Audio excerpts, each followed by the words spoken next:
Allah menegaskan, walaupun orang-orang kafir itu berusaha untuk memadamkan cahaya dari Allah Subhanahu wa taala, ajaran yang dibawa oleh Rasulullah sallallahu alaihi wasallam, akan tapi Allah dengan tegas menegaskan bahwa Allah itu akan menyempurnakan cahayanya. Sehingga kita akan melihat kenyataan walaupun orang-orang Yahudi, orang-orang kafir Quraisy melakukan segala macam usaha untuk menghalangi dakwah Rasulullah sallallahu alaihi wasallam, akan tapi mereka tidak bisa menghentikan dakwah yang dibawa oleh Rasulullah sallallahu alaihi wasallam. Semakin hari dakwah dari Rasulullah sallallahu alaihi wasallam itu semakin diterima oleh kaumnya. Tidak diterima oleh kaumnya sendiri di kota Mekah, diterima oleh penduduk dari kota Yathrib. Tidak diterima oleh orang-orang ahli kitab yang sudah mengetahui tentang ciri-ciri Rasulullah sallallahu alaihi wasallam. Mereka diterima oleh orang-orang yang bukan ahli kitab, orang yang tidak diturunkan kepada mereka Alkitab, penduduk kota Yathrib. Dan dengan apa yang dibawa oleh Rasulullah SAW dengan akhlak beliau yang mulia, Rasulullah SAW kemudian mendapatkan simpati dari para sahabat, dari umatnya. Di antara hal yang dipuji oleh Allah Subhanahu wa taala dengan keberhasilan dakwah Rasulullah SAW itu kan kuncinya adalah fabima rahmatin minallah, dengan rahmat Allah maka kamu itu bersikap lemah lembut. Fabima rahmatin minallah lintalamum walau kunta faddan ghalidhal qalbi lam faddu min haulik. Seandainya kamu itu bersikap kasar, hatinya keras, pasti mereka itu akan menjauh, tercerai-berai dari sisi kamu. Jadi Rasulullah SAW itu menampakkan akhlak yang mulia kepada orang-orang yang ada di sekitarnya. Sahabat-sahabat itu sendiri merasakan bagaimana kemuliaan dari akhlak Rasulullah SAW. Termasuk ya, orang-orang yang tadinya memusuhi Rasulullah SAW.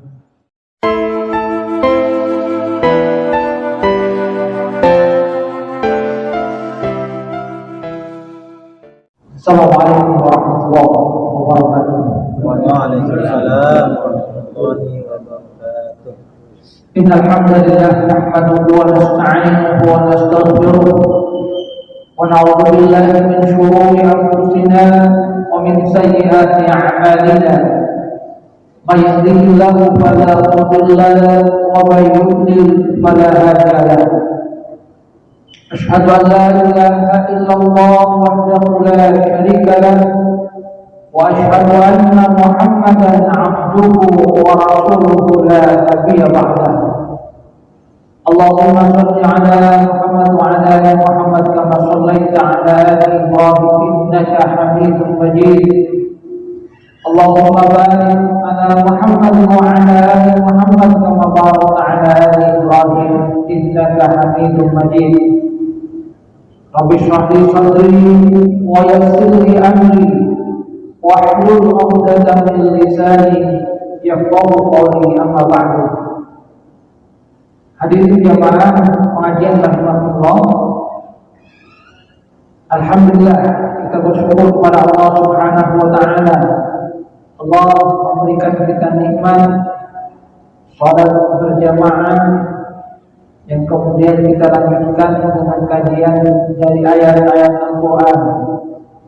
Kita melanjutkan kajian tafsir di surah As-Saff. Dulu kita sampai pada ayat ke-6, sekarang kita lanjutkan dari ayat yang ke-7. Firman Allah Subhanahu wa taala, a'udzubillahi minasyaitonir rajim. وَمَنْ أَظْلَمُ مِمَّنِ افْتَرَى عَلَى اللَّهِ الْكَذِبَ وَهُوَ يُدْعَى إِلَى الْإِسْلَامِ وَاللَّهُ لَا يَهْدِي الْقَوْمَ الظَّالِمِينَ يُرِيدُونَ لِيُطْفِئُوا نُورَ اللَّهِ بِأَفْوَاهِهِمْ وَاللَّهُ مُتِمُّ نُورِهِ وَلَوْ كَرِهَ الْكَافِرُونَ هُوَ الَّذِي أَرْسَلَ رَسُولَهُ بِالْهُدَى وَدِينِ الْحَقِّ liyudhhirahu 'ala ad-din kullihi walau karihal musyrikun. Dan siapakah yang lebih zalim daripada orang yang mengadakan kebohongan terhadap Allah, padahal dia itu diajak kepada agama Islam. Dan Allah tidak memberi petunjuk pada orang-orang yang zalim. Mereka hendak memadamkan cahaya agama Allah dengan ucapan-ucapan mereka. Akan tetapi Allah tetap menyempurnakan cahayanya meskipun orang-orang kafir membencinya. Dialah yang mengutus Rasulnya dengan membawa petunjuk dan agama yang hak, agama yang benar, untuk memenangkannya di atas segala agama meskipun orang-orang musyrik itu membencinya. Hadirin jamaah pengajian rahmatullah, di ayat sebelumnya kita sudah membahas bagaimana orang-orang ahli kitab, baik dari umatnya Nabi Musa alaihi salam, kalangan Yahudi, ataupun juga dari umatnya Nabi Isa alaihi salam, itu mengingkari Rasulullah sallallahu alaihi wasallam. Padahal sesungguhnya Rasulullah sallallahu alaihi wasallam itu sudah diramalkan, sudah dijelaskan kedatangannya di dalam kitab-kitab mereka.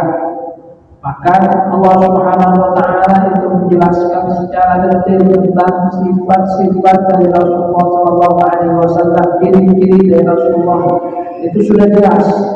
Mereka sudah mendapatkan di dalam kitab mereka. Akan tetapi mereka tidak mau untuk membenarkan apa yang dibawa oleh Rasulullah sallallahu alaihi wasallam, tidak mau mengakui Rasulullah sallallahu alaihi wasallam sebagai Rasul utusan Allah Subhanahu wa taala. Bahkan kemudian mereka mengadakan hal-hal yang sifatnya bohong terhadap Allah Subhanahu wa taala, terhadap Rasulullah sallallahu alaihi wasallam. Maka di dalam ayat ini Allah Subhanahu wa taala dengan tegas menyatakan, "Wa man adzlamu", siapa yang lebih zalim, mimman iftara 'ala Allahil kadzib, daripada orang-orang yang mengada-adakan sesuatu terhadap Allah, wa huwa yud'a ila Islam, padahal dia itu sudah diajak ke dalam agama Islam. Allah Subhanahu wa taala mengisyaratkan bahwa orang yang paling zalim adalah mereka yang diajak kepada kebenaran yang dibawa oleh Rasulullah sallallahu alaihi wasallam, dan mereka itu mengetahui secara gamblang tentang kebenaran yang dibawa oleh Rasulullah sallallahu alaihi wasallam, tetapi mereka kemudian tidak mau untuk mengikuti apa yang dibawa oleh Rasulullah sallallahu alaihi wasallam. Maka mereka mengadakan kebohongan yang berkaitan dengan Allah Subhanahu wa taala. Kalau orang-orang musyrik dari kalangan Quraisy menyatakan bahwasanya ada Tuhan selain Allah Subhanahu wa taala. Orang-orang ahli kitab kemudian menyatakan bahwasanya ada anak dari Allah, ataupun juga dari kalangan orang-orang Yahudi yang menyatakan Uzairullah, Uzair itu adalah anak Allah. Dari kalangan orang-orang Nasrani menyatakan Al-Masih ibnullah, Al-Masih itu adalah anak Allah. Padahal sesungguhnya mereka sudah diberikan penjelasan yang gamblang oleh Nabi mereka, diajak juga oleh Nabi mereka tentang apa yang sesungguhnya kebenaran. Dan kemudian datang Rasul utusan Allah Subhanahu wa taala yang terakhir, yang mereka sudah dapatkan ciri-cirinya di dalam kitab mereka. Nah, kata Allah Subhanahu wa taala, orang yang paling zalim adalah mereka sudah diajak kepada kebenaran, dan mereka mengetahui bahwa itu adalah sebuah kebenaran, tetapi tidak mau untuk mengakui kebenarannya. Maka kemudian membuat ucapan-ucapan yang bersifat bohong berkaitan dengan Allah Subhanahu wa taala, menyekutukan Allah Subhanahu wa taala dengan selainnya, menyatakan bahwasanya Allah Subhanahu wa taala mempunyai anak. Itu adalah ungkapan-ungkapan kebohongan tentang Allah Subhanahu wa taala. Jadi orang-orang yang mengatakan kebohongan tentang Allah itu berarti mereka menganiaya diri mereka sendiri. Karena kezaliman itu adalah perbuatan menyakiti, dan itu menyakiti diri mereka sendiri. Mereka diajak oleh Rasulullah SAW menuju kepada kebaikan, menuju cahaya Allah Subhanahu wa taala, menuju kepada keselamatan, akan tapi mereka menolak. Nah, orang yang menolak kebenaran, orang yang menolak kepada jalan keselamatan itu adalah orang yang zalim. Jadi orang yang zalim. Makanya Rasulullah SAW itu kan juga pernah menyatakan, unsur akhal zalim wal mazlum. Tolonglah saudara kamu yang berbuat zalim dan yang dizalimi. Sahabat kemudian bertanya, ya Rasul, kalau yang dizalimi jelas itu, kami tahu bagaimana cara untuk menolongnya, dicegah itu supaya tidak dizalimi. Nah, menolong orang yang berbuat zalim bagaimana ya Rasul? Nah, menolong orang yang berbuat zalim adalah dengan mencegahnya melakukan kezaliman. Karena pada saat dia berbuat zalim kepada orang lain, pada dasarnya dia itu menzalimi dirinya sendiri. Karena semua perbuatan manusia itu kan pada hakikatnya akan kembali kepada dirinya. Man 'amila shalihan falinafsi wa man asaa fa 'alaiha. Siapa yang berbuat kebaikan itu akan berbuah pada dirinya sendiri. Itu adalah kebaikan pada dirinya sendiri. Wa man asaa fa 'alaiha. Yang berbuat tidak baik itu juga adalah perbuatan tidak baik kepada dirinya sendiri. Dan perbuatan zalim itu adalah perbuatan yang sangat-sangat dilarang.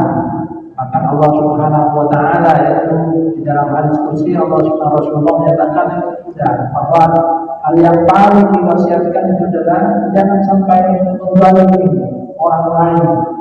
Karena itu adalah perbuatan zalim terhadap diri sendiri. Apalagi kemudian kezaliman itu dilakukan kepada Allah Subhanahu wa taala dalam artian melakukan hal-hal yang sesungguhnya tidak benar tentang Allah Subhanahu wa taala, mengadakan dusta tentang Allah Subhanahu wa taala, mengadakan perbuatan-perbuatan yang menyekutukan Allah Subhanahu wa taala. Itu bagian dari perbuatan zalim.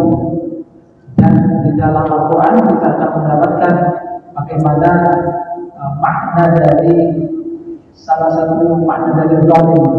Inna syirka la zulmun azim. Sesungguhnya kesyirikan itu adalah kezaliman yang sangat besar.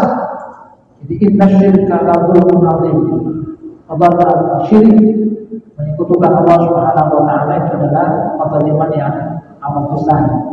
Karena itu dilakukan kepada Allah Subhanahu wa taala. Maka harus kemudian bertaubat kepada Allah Subhanahu wa taala. Oman adzlamu mimman iftara 'ala Allahi al-kadhiba wa huwa yud'a 'anil Islam. Jadi kalau ada orang yang diajak kepada kebenaran dan dia itu menolak, sesungguhnya dia itu adalah orang yang menzalimi dirinya sendiri. Karena dia diajak kepada kebenaran, diajak kepada keselamatan, tapi dia lebih memilih untuk mencelakai dirinya sendiri. Itu kan zalim terhadap dirinya sendiri. Apalagi kezaliman itu kemudian dilakukan kepada Allah Subhanahu wa taala, mengadakan dusta kepada Allah Subhanahu wa taala tentang Allah. Maka kemudian Allah Subhanahu wa taala menyatakan, wallahu la yahdil qaumadz zalimin. Allah tidak akan memberikan petunjuk kepada orang yang zalim itu. Karena sesungguhnya merekalah yang tidak mau untuk mendapatkan petunjuk dari Allah Subhanahu wa taala. Penekanannya di sini kan wa huwa yud'a ilal Islam. Sudah diajak itu. Diajak ayo, tapi tetap tidak mau.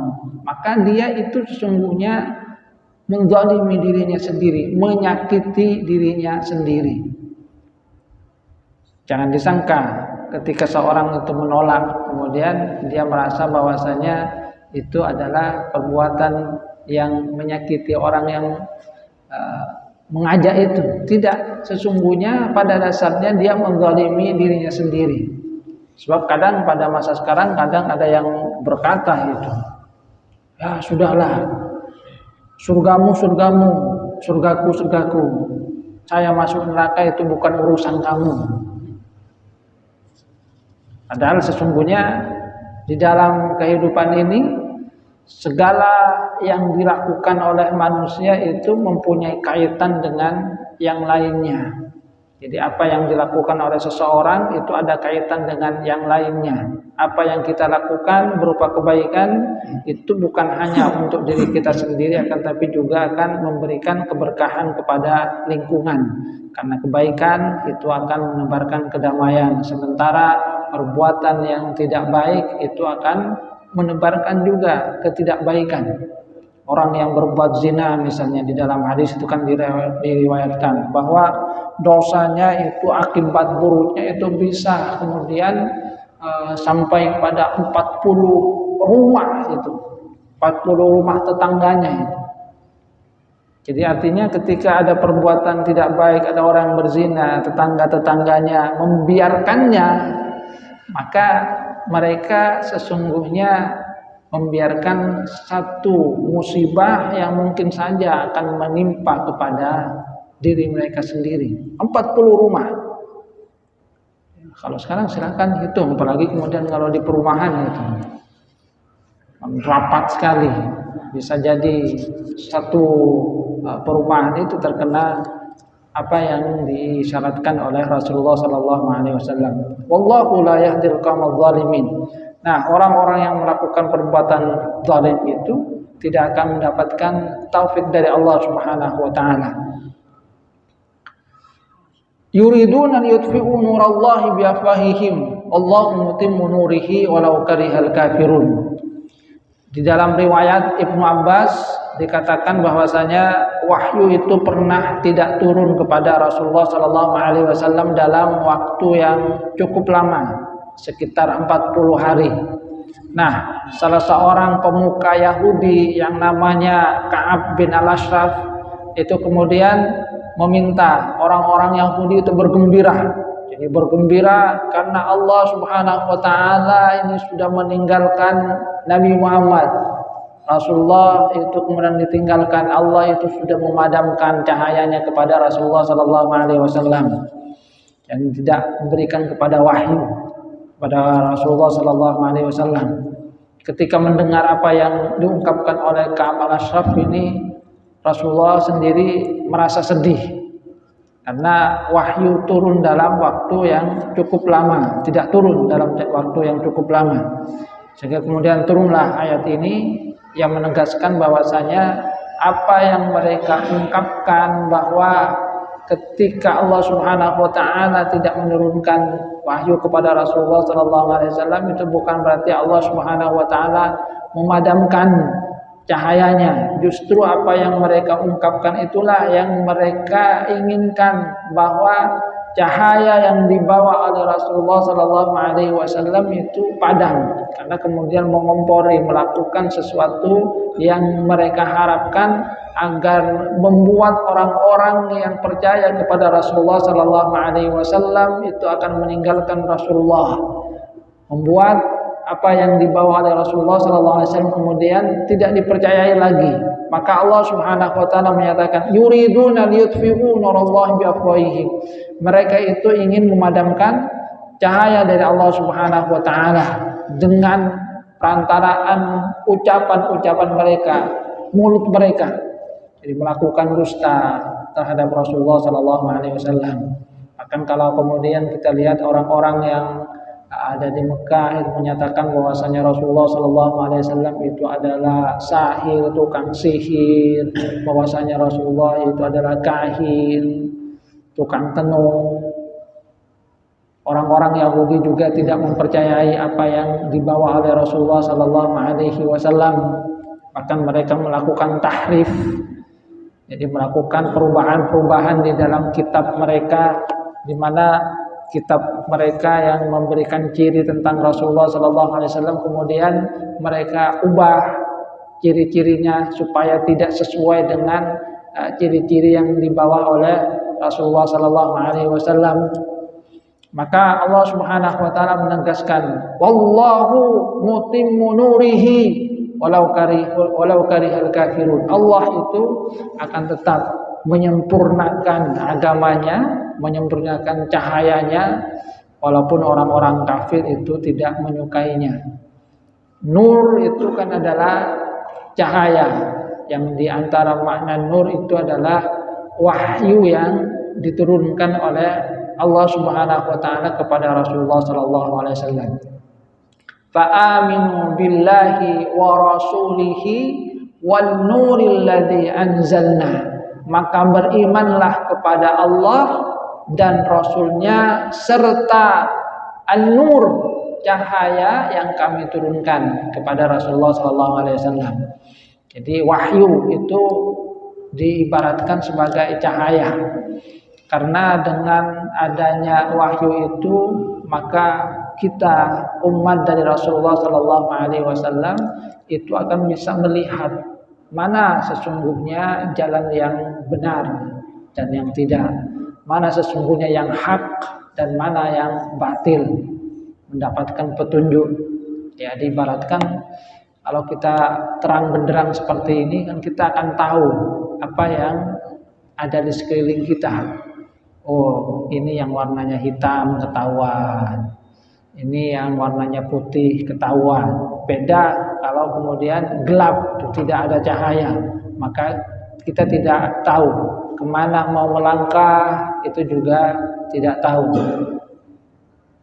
Takut itu kan karena tidak adanya cahaya, dan itu memang juga bagian dari kelemahan dari manusia. Manusia itu butuh cahaya. Maka Allah Subhanahu wa taala menurunkan cahaya agar manusia bisa melangkah dengan baik di dalam kehidupannya. Dan Allah menegaskan, walaupun orang-orang kafir itu berusaha untuk memadamkan cahaya dari Allah Subhanahu wa taala, ajaran yang dibawa oleh Rasulullah sallallahu alaihi wasallam, akan tapi Allah dengan tegas menegaskan bahwa Allah itu akan menyempurnakan cahayanya. Sehingga kita akan melihat kenyataan walaupun orang-orang Yahudi, orang-orang kafir Quraisy melakukan segala macam usaha untuk menghalangi dakwah Rasulullah sallallahu alaihi wasallam, akan tapi mereka tidak bisa menghentikan dakwah yang dibawa oleh Rasulullah sallallahu alaihi wasallam. Semakin hari dakwah dari Rasulullah sallallahu alaihi wasallam itu semakin diterima oleh kaumnya. Tidak diterima oleh kaumnya sendiri di kota Mekah, diterima oleh penduduk dari kota Yathrib. Tidak diterima oleh orang-orang ahli kitab yang sudah mengetahui tentang ciri-ciri Rasulullah sallallahu alaihi wasallam. Mereka diterima oleh orang-orang yang bukan ahli kitab, orang yang tidak diturunkan kepada mereka Alkitab, penduduk kota Yathrib. Dan dengan apa yang dibawa oleh Rasulullah sallallahu alaihi wasallam, dengan akhlak beliau yang mulia, Rasulullah sallallahu alaihi wasallam kemudian mendapatkan simpati dari para sahabat, dari umatnya. Fabima rahmatin minallah lintalahu. Di antara hal yang dipuji oleh Allah Subhanahu wa taala dengan keberhasilan dakwah Rasulullah sallallahu alaihi wasallam itu kan kuncinya adalah fabima rahmatin minallah, dengan rahmat Allah maka kamu itu bersikap lemah lembut. Fabima rahmatin minallah linta lahum walau kunta faddan ghalidhal qalbi lam faddu min haulik. Seandainya kamu itu bersikap kasar, hatinya keras, pasti mereka itu akan menjauh, tercerai-berai dari sisi kamu. Jadi Rasulullah SAW itu menampakkan akhlak yang mulia kepada orang-orang yang ada di sekitarnya. Sahabat-sahabat itu sendiri merasakan bagaimana kemuliaan dari akhlak Rasulullah SAW. Termasuk ya, orang-orang yang tadinya memusuhi Rasulullah SAW. Dan itu sungguhnya juga diisyaratkan di dalam kitab yang diturunkan oleh Allah Subhanahu wa taala sebelumnya dalam Taurat, dalam Injil itu bahwasanya Rasulullah SAW adalah orang yang memang punya akhlak yang mulia itu.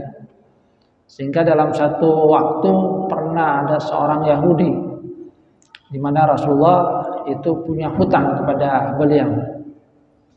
Jadi Rasulullah punya hutang kepada beliau, tagih itu. Tagihnya itu marah-marah itu. Seperti mungkin debt collector sekarang. Marah-marah, dicaci maki Rasulullah SAW. Tapi ternyata Rasulullah ketika dicaci maki seperti itu tambah sabar, tambah memperlakukan orang yang mencaci maki beliau itu dengan penuh kesabaran, dengan penuh kelembutan. Beliau kemudian dibayarnya kemudian dibayar dengan bayaran yang lebih itu. Sahabat yang melihat itu bangkel itu. Ini punya hutang sedikit, bentak-bentaknya seperti itu. Tapi ternyata apa yang terjadi? Sesungguhnya kata orang Yahudi itu, saya ini sungguhnya ingin menguji. Sebab dari yang saya baca itu, kalau memang ini adalah betul Rasul utusan terakhir sebagaimana yang diisyaratkan di dalam kitab yang saya baca, ini kalau dicaci maki seperti ini, itu malah semakin baik itu akhlaknya, semakin bagus. Beda dengan kita ya. Semakin diperlakukan tidak baik, semakin marah juga. Rasulullah semakin dicaci maki seperti itu malah semakin baik akhlaknya. Yang penting tidak berkaitan dengan persoalan agama ya. Kalau berkaitan dengan persoalan agama, Rasulullah SAW itu sangat marah kalau agama yang dipermainkan. Tapi kalau diri beliau, pribadi beliau yang dicaci maki, Rasulullah itu tidaklah marah. Tapi malah tambah baik kepada orang yang memperlakukan beliau dengan tidak baik itu. Tapi kalau mempermainkan agama, maka Rasulullah SAW itu akan membela, akan marah gitu ketika seorang itu mempermainkan agama, mencaci maki agama. Jadi beda. Tapi kalau yang dicaci maki adalah beliau sendiri, Rasulullah itu malah semakin baik. Sehingga ketika melihat sikap dari Rasulullah SAW itu, dan ternyata sesuai dengan apa yang dibaca itu, apa yang beliau baca di dalam Taurat, pada akhirnya masuk Islam. Jadi dia katakan, saya sebetulnya ingin menguji, dan ternyata benar bahwa ini adalah Rasul utusan terakhir, sesuai dengan sifat yang saya baca. Maka kemudian mengucapkan kalimat syahadat, asyhadu an la ilaha illallah wa asyhadu anna Muhammadar Rasulullah. Karena melihat sesuai dengan apa yang memang dibaca, digambarkan di dalam kitab Taurat. Wallahu mutimmu nurihi walau karihal kafirun. Jadi Allah itu akan memantapkan, menyempurnakan cahayanya walaupun orang-orang kafir itu tidak menyukainya. Artinya kalau kemudian kita menginginkan juga agar agama dari Allah Subhanahu wa taala tetap tersebar, ya kita hendaknya mengikuti apa yang menjadi sifat-sifat atau karakter mulia dari Rasulullah SAW. Fabima rahmatin minallah lintalakum walau kunta faddan ghalidhal qalbi lam faddu min hawlik fa'fu anhum wastaghfir lakum wa syawirhum fil amr fa idza azamta fatawakkal 'alallah innallaha yuhibbul mutawakkilin. Yang di dalam ayat-ayat ini sungguhnya ada petunjuk tentang bagaimana memperlakukan orang lain, termasuk orang yang berselisih dengan kita itu. Maafkan. Kuncinya adalah maafkan. Jangan simpan dendam. Jadi maafkan. Dan seperti yang pernah saya sampaikan, ini merupakan salah satu sifat yang ada pada diri anak kecil gitu. Anak kecil itu tidak pernah menyimpan dendam. Atokar, setelah itu rukun lagi itu. Nekak mayas atokar boleh, rukun lagi itu. Tidak kemudian dibawa besoknya itu masih tengkar, enggak. Selesai sekarang, balik. Fa'fu anhum. Maka kuncinya kata Allah Subhanahu wa taala, maafkan mereka. Bahkan kemudian Allah menyatakan wastaghfir lakum, mintakan ampun kepada Allah untuk mereka. Maka kita akan melihat bagaimana Rasulullah sallallahu alaihi wasallam ketika dilempari batu oleh penduduk kota Taif, apakah Rasulullah mendoakan keburukan kepada mereka? Ternyata tidak. Rasulullah memaafkan mereka, bahkan Rasulullah berdoa untuk mereka, mintakan ampun. Allahumma hdi qaumi fa innahum la ya'lamun. Ya Allah, berikan petunjuk kepada kaumku itu, karena sungguhnya mereka itu belum mengetahui bahwa saya adalah utusan Engkau. Jadi fa'fu anhum wastaghfir lahum wasyawirhum fil amr, dan ajaklah diskusi musyawarah. Kalau sudah musyawarah, maka bertawakallah kepada Allah Subhanahu wa taala.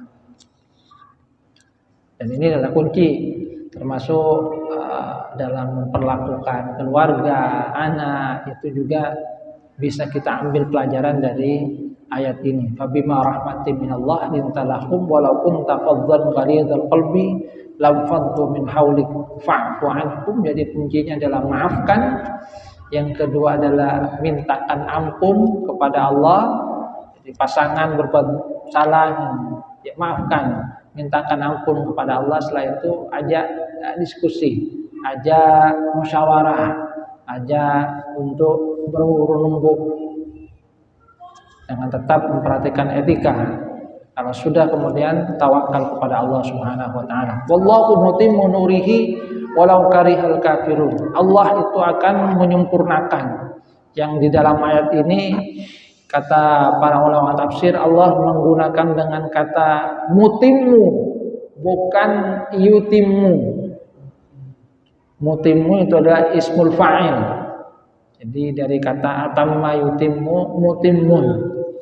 Artinya Allah sendiri yang kemudian menyempurnakan cahaya yang dibawa oleh Rasulullah sallallahu alaihi wasallam. Mutimmu nurihi, cahaya dari Allah, walau karihal kafirun, bukan dengan kata yutimmu. Kalau yutimmu itu sifatnya akan, tapi kalau mutimmu itu maknanya itu sudah pasti tetap menyempurnakan. Allah yang menyempurnakan agamanya, menyempurnakan cahayanya. Walaupun orang-orang kafir itu tidak menyukainya, maka pasti agama dari Allah, apa yang dibawa oleh Rasulullah SAW itu akan sempurna, menyebar. Dan kita akan melihat bagaimana apa yang dibawa oleh Rasulullah SAW itu memang kemudian menyebar ke berbagai belahan dunia. Ya, karena yang diteruskan oleh para pengikutnya dengan mengikuti sifat-sifat dan karakter mulia yang dibawa dan dicontohkan oleh Rasulullah SAW. Huwallazi arsala rasulahu bil huda wa dinil haqqi liyudhhirahu 'ala ad-dini kullihi walau karihal musyrikun. Di dalam ayat ini Allah Subhanahu wa taala kemudian juga menegaskan bahwa dialah Allah yang telah mengutus rasulnya. Jadi Allah yang mengutus Rasulullah sallallahu alaihi wasallam bil huda, dengan membawa petunjuk, wa dinil haq, dengan membawa agama kebenaran. Tujuannya apa? Liyudhhirahu 'ala ad-dini kulli, untuk memenangkan di atas agama-agama yang lain, agama yang sesat, walau karihal musyrikun, walaupun orang-orang musyrik itu tidak menyukainya. Jadi walaupun orang-orang musyrik, para penyembah berhala, orang yang menyekutukan Allah Subhanahu wa taala berusaha untuk menghalangi dakwah yang dibawa oleh Rasulullah sallallahu alaihi wasallam, agama yang benar yang dibawa oleh Rasulullah sallallahu alaihi wasallam, akan tapi Allah menyatakan bahwa dalam ayat ini yudhhiruhu 'ala dini kullih. Allah itu akan memenangkan apa yang dibawa oleh Rasulullah sallallahu alaihi wasallam. Karena memang kebenaran itu pasti akan benar, tentu saja ketika diperjuangkan dengan baik. Ja'al haq wa zahaqal batil.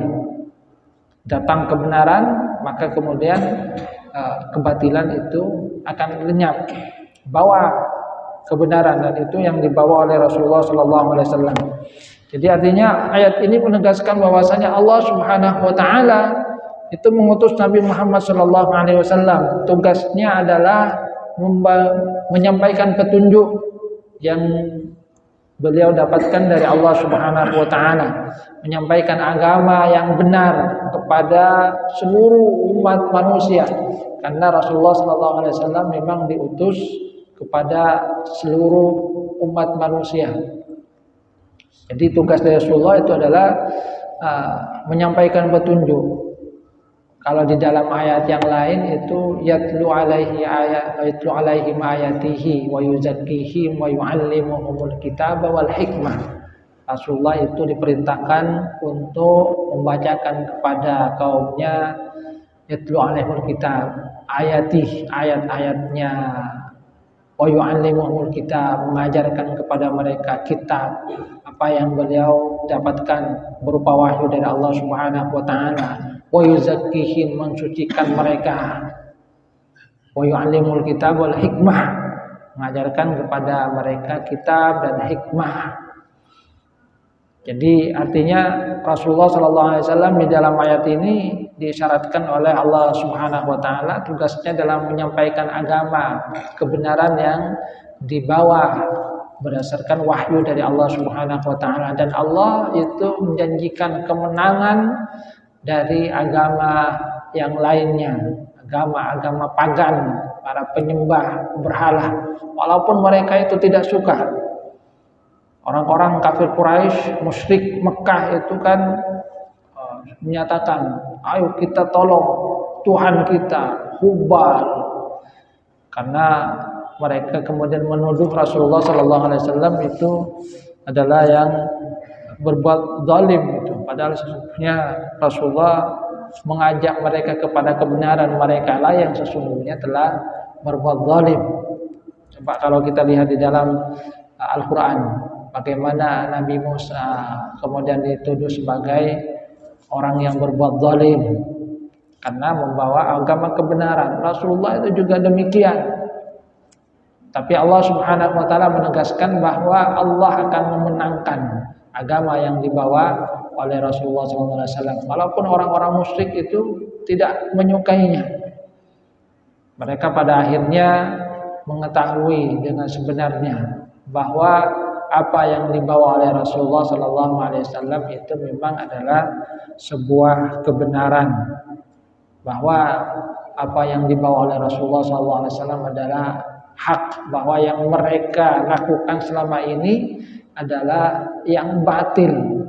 Allah memenangkannya dengan berbagai bukti. Kemudian hati mereka tertarik masuk ke dalam agama Allah Subhanahu wa taala. Hadirin jamaah rahimakumullah. Jadi di ayat-ayat ini sesungguhnya di antara hal yang ditegaskan oleh Allah Subhanahu wa taala bahwa orang yang paling berbuat zalim itu adalah orang yang diajak kepada kebenaran supaya mereka tidak menyekutukan Allah Subhanahu wa taala, akan tapi mereka menolak. Jadi dia sesungguhnya adalah orang yang berbuat zalim, termasuk orang-orang ahli kitab yang diajak oleh Rasulullah sallallahu alaihi wasallam untuk mempercayai, mempraktekkan apa yang ada di dalam kitab mereka sendiri, tapi mereka tidak mau untuk mengakui Rasulullah sallallahu alaihi wasallam, diajak kepada kebenaran yang ada dalam kitab mereka. Ketika diajak kepada kebenaran dan tidak mau, sesungguhnya mereka itu telah berbuat zalim terhadap diri mereka sendiri. Ustaz, sebelum lanjut Ustaz. Iya. Untuk memenangkan di atas segala agama. Apakah dengan adanya Rasulullah itu agama-agama yang sudah diturunkan oleh Allah Taurat dan Injil itu pada saat itu sudah melenceng sehingga kalimat ini yudhiru ala dini kulli dengan korelasinya dengan agama yang sebelumnya. Baik.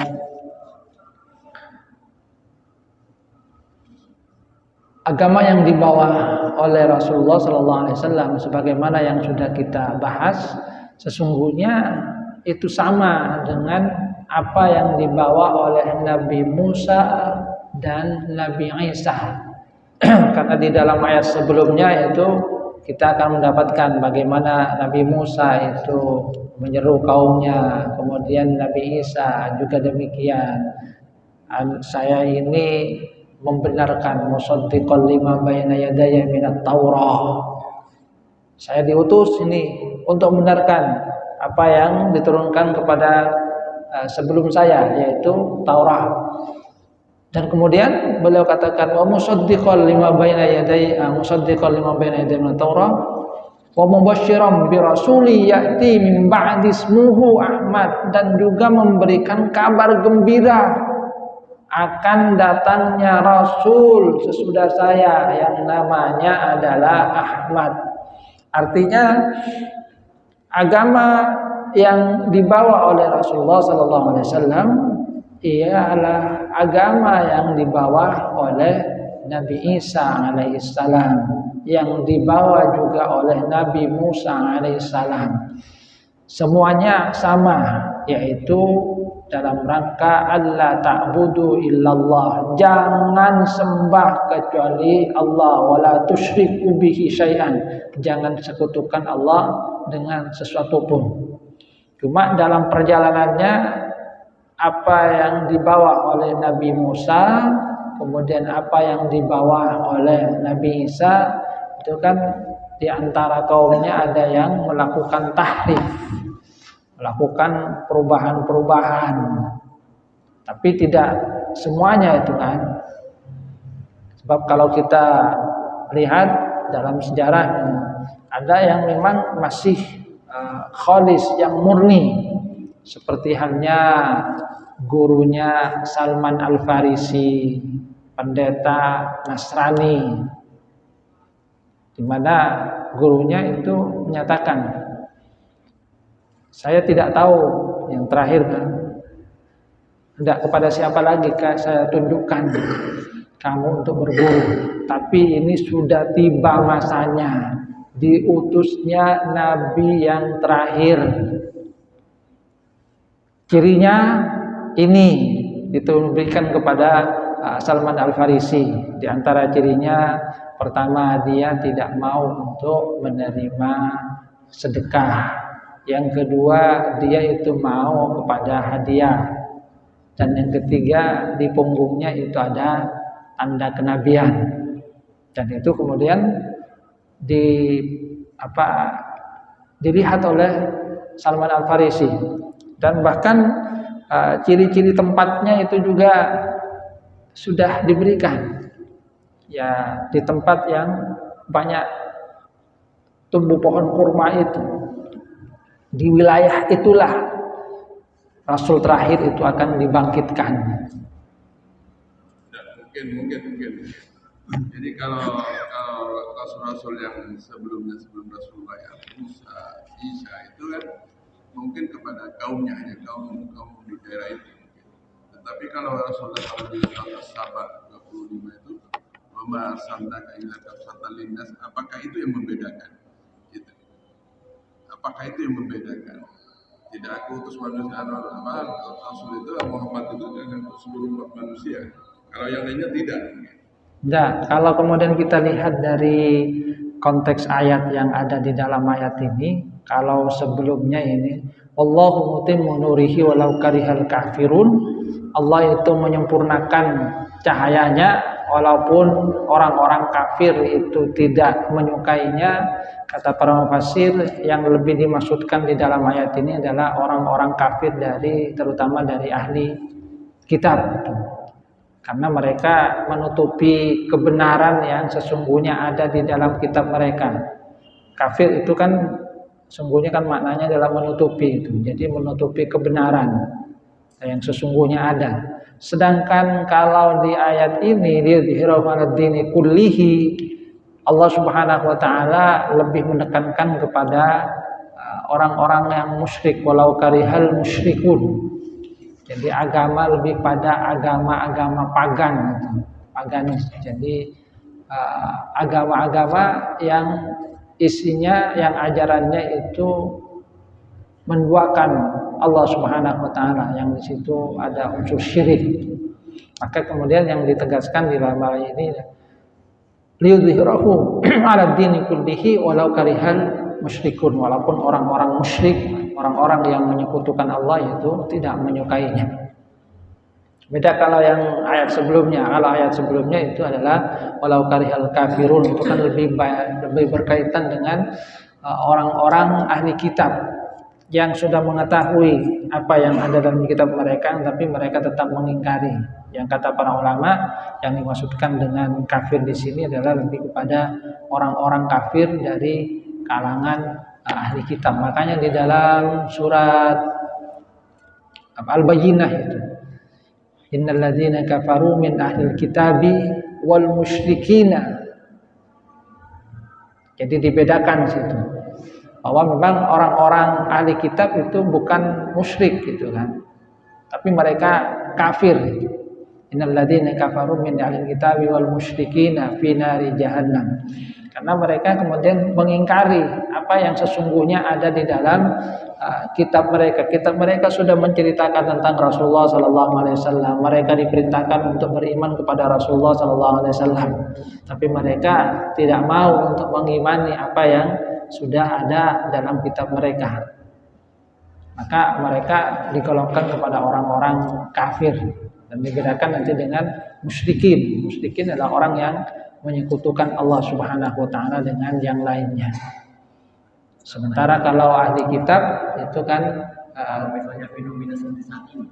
Nah, punya kondisi itu adalah seperti itu. Apakah itu termasuk musyrikin, munafikun, atau bagaimana yang menyesatkan umat Islam sekarang ini? Kan sekarang apa namanya? Ucap assalamualaikum berubah dengan lagu Yahudi dan sebagainya. Itu bagaimana? Tindakan kita sebagai umat Islam atau tindakan umat kita? Itu fenomena satu. Apakah kafirun, munafikun, atau bagaimana? Ya tergantung kepada dia itu masih mengakui Allah Subhanahu wa taala dan Rasulullah sallallahu alaihi wasallam atau tidak itu. Jadi yang masih mengakui Allah sebagai Tuhannya dan Rasulullah sebagai Rasulnya itu kan tidak masuk ke dalam kalangan yang apalagi musyrikun. Musyrikun jelas yang menyekutukan Allah gitu kan. Kalau kafirun adalah yang tidak menjalankan apa yang ada di dalam ajaran agamanya dari ahli kitab itu. Ya Allah alam, akan tetapi kalau apa yang dikatakan oleh MUI itu kan termasuk ajaran sesat ya. Jadi ajarannya sesat karena kemudian ada ajaran-ajaran yang bertentangan dengan hal yang asasi di dalam agama Islam. Termasuk tadi ya mungkin kalau dia tidak tahu mengaku atau tidak, itu kan salamnya orang Yahudi. Artinya secara tersirat kan sesungguhnya dia mengakui bahwasanya dirinya ya lebih percayai ajaran Yahudi itu, karena salam yang diajarkan oleh Rasulullah SAW bukanlah seperti itu. Rasulullah tidak pernah mengajarkan salam yang diucapkan oleh Panji Gumilang itu kan salamnya orang-orang Yahudi. Artinya kalau dia melakukan itu maka berarti kan lebih condong kepada ajaran dari orang-orang Yahudi. Orang Yahudi kalau kemudian ahli kitab itu kan masih tetap mempercayai Allah itu sebagai Tuhan mereka. Tuhannya tetap Allah itu. Orang Nasrani, umat dari Nabi Isa itu tetap bahwasanya Tuhan mereka itu adalah Allah Subhanahu wa taala. Cuma kenapa kemudian dikategorikan kafir? Karena di dalam kitab mereka itu ada ajaran tentang rasul terakhir yang harus diimani oleh mereka, dan ternyata ketika Rasulullah SAW itu diutus, mereka tidak mau untuk mengimani, maka mereka kafir. Harusnya kemudian mengubah syahadatnya menjadi Muhammadur Rasulullah, tapi mereka tidak mau untuk mengikuti apa yang sesungguhnya ada di dalam kitab mereka, dan itu berbeda dengan mereka yang masih lurus gitu kan. Jadi yang masih lurus ya tetap mengakui bahwa Rasulullah memang adalah utusan terakhir, seperti halnya pamannya Siti Khadijah sampai menyatakan kalau nanti sampai diusir, kalau saya masih hidup pasti saya akan bela. Itu kan berarti kan mempercayai bahwasanya Rasulullah SAW itu memang adalah utusan Allah Subhanahu wa taala. Ya Allah alam, karena yang berkaitan dengan zaitun itu juga ada kaitannya dengan politik. Dan kalau bicara masalah politik memang berat gitu. Bagi yang mendukung kemudian diberikan dukungan juga gitu. Baik, saya kira cukup, mudah-mudahan bermanfaat. Kurang lebihnya mohon maaf. Assalamualaikum warahmatullahi wabarakatuh.